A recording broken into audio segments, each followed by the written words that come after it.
Buongiorno a tutti. Sono molto felice di essere nuovo a qui Milan.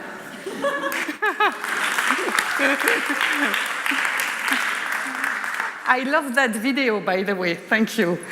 A little bit of English from a French-speaking lady from Belgium this morning to set the international scene. Thank you so much to the municipality of Milan to host us in this beautiful theater again.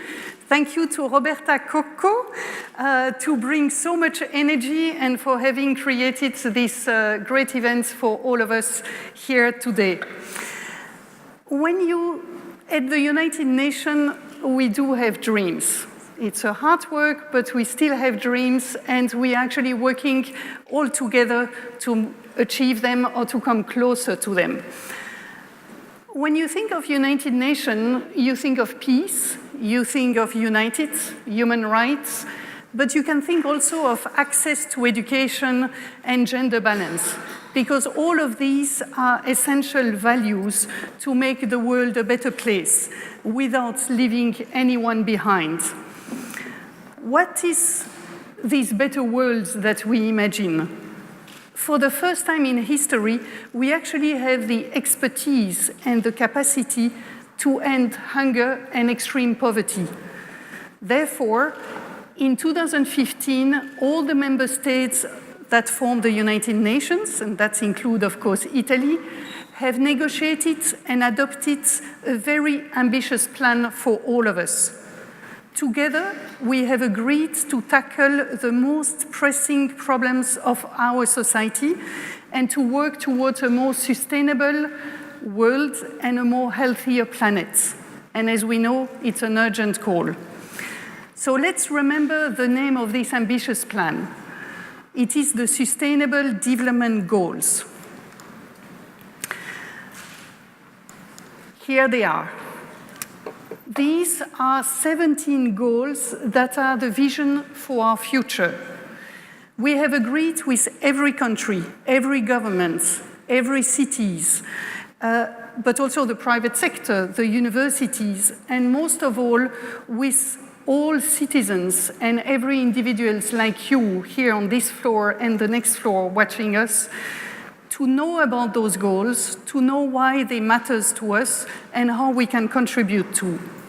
We do have a deadline. We have to set up deadlines, and we have set up the year 2030. So it's only 12 years ago, and they are huge environmental, societal, and economical challenges. But together, we do believe we can come closer to them. Let's take, for instance, a world where you can offer equality and dignity to all.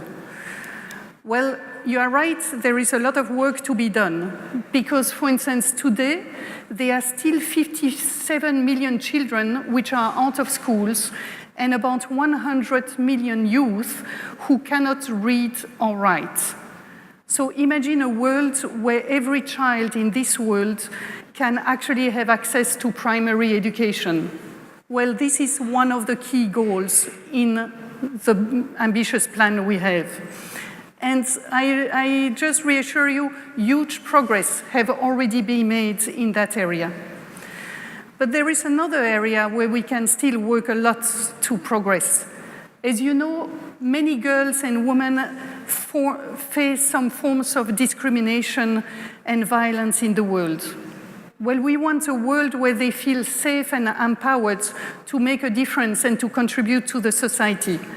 And we know, Ms. Bracco said it, if we allow women to fulfill their potential, that will immediately make all the other goals progress very quickly.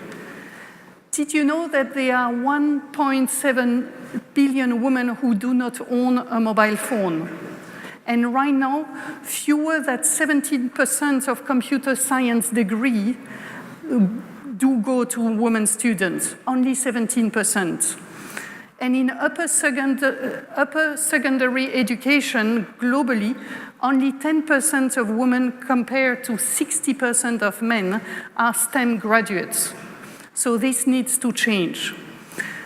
All these 17 goals, and you may pick one of the other, which are more relevant to you today, but they are all universals. They apply in Italy, like in Ethiopia or in Asia, and they are all connected.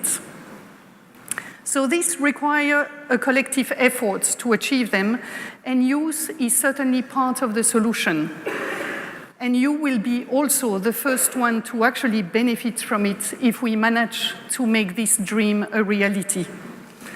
But that means that you need to become more responsible citizens, more informed consumers, because we have only one planet, and we need to change the way we consume, we produce, and we live to be more sustainable and more fair to each other. I do believe that small acts, concrete actions can really make and have a bigger impact. And I'm speaking to the girls and boys in the room because you are about to make important choices in your lives. What study you will start, what job you will get, where you will live. But make sure you do take time also to think about how you can have an impact, what society, which values you want to focus on.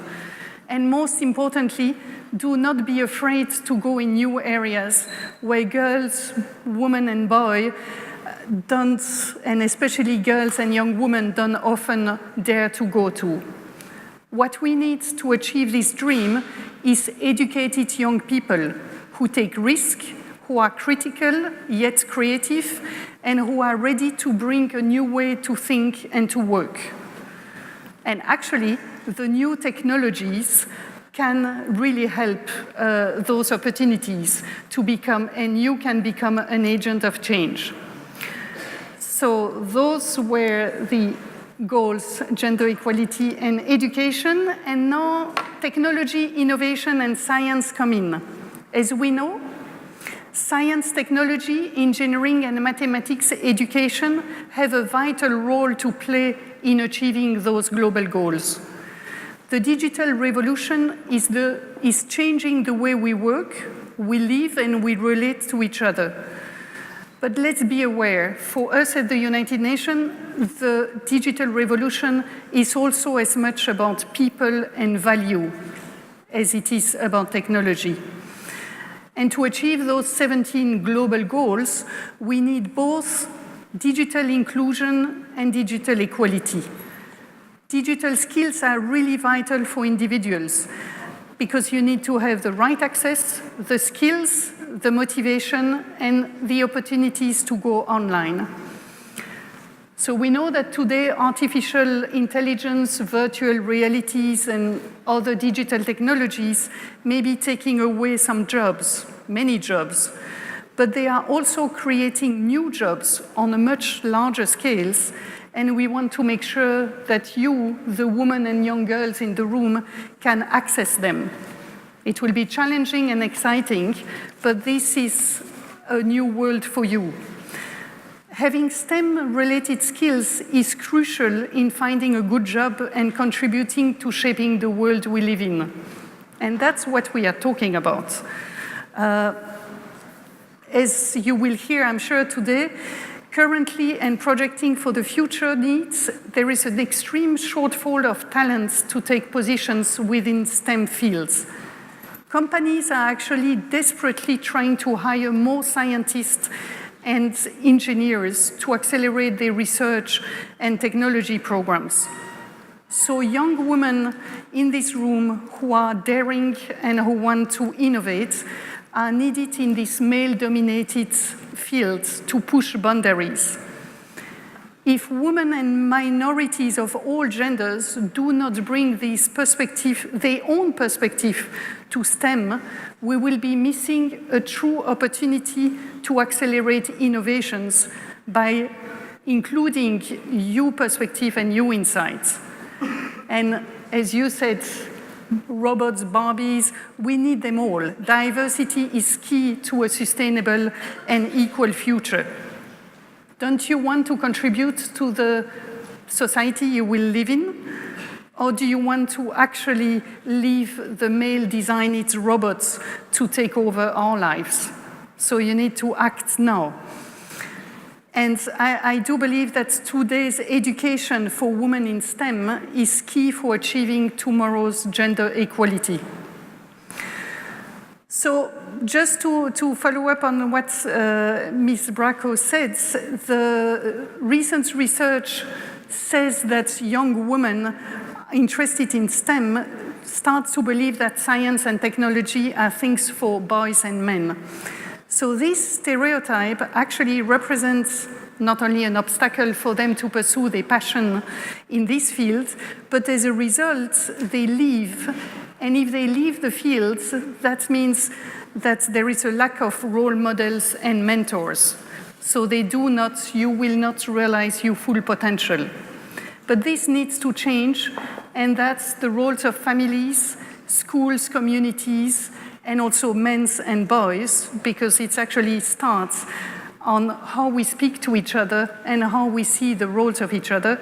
All of that can contribute. But I would add also that social media, and maybe some of you are tweeting and will use it extensively over the next 4 days, social media can really help to project positive stories about women and female role model. If you don't see it, you don't believe in it, and you don't project yourself in it.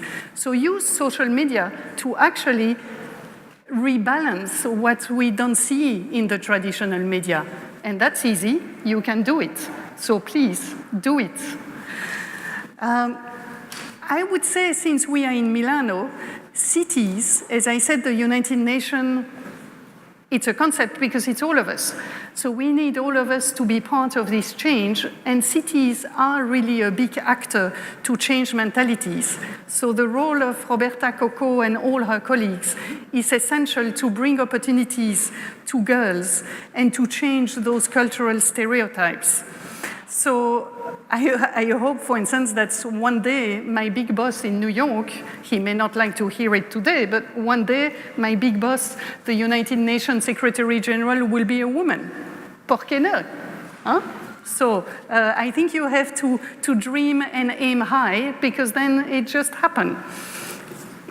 And as we know, we are there to help you and support you. It's a long process, but we have to aim for it. So you are lucky to live in Milano, a city which has decided to actually make the internet and the digital services more accessible. Because as you know, 90% of the future jobs will require ICT skills, and about 2 million new jobs will be created in the computer area, the architecture, and the engineering fields. And many more jobs, like leading the digital campaigns to run for presidents, or running a digital museum, conducting a medical surgery, all of that actually is in the new fields that are opening to you.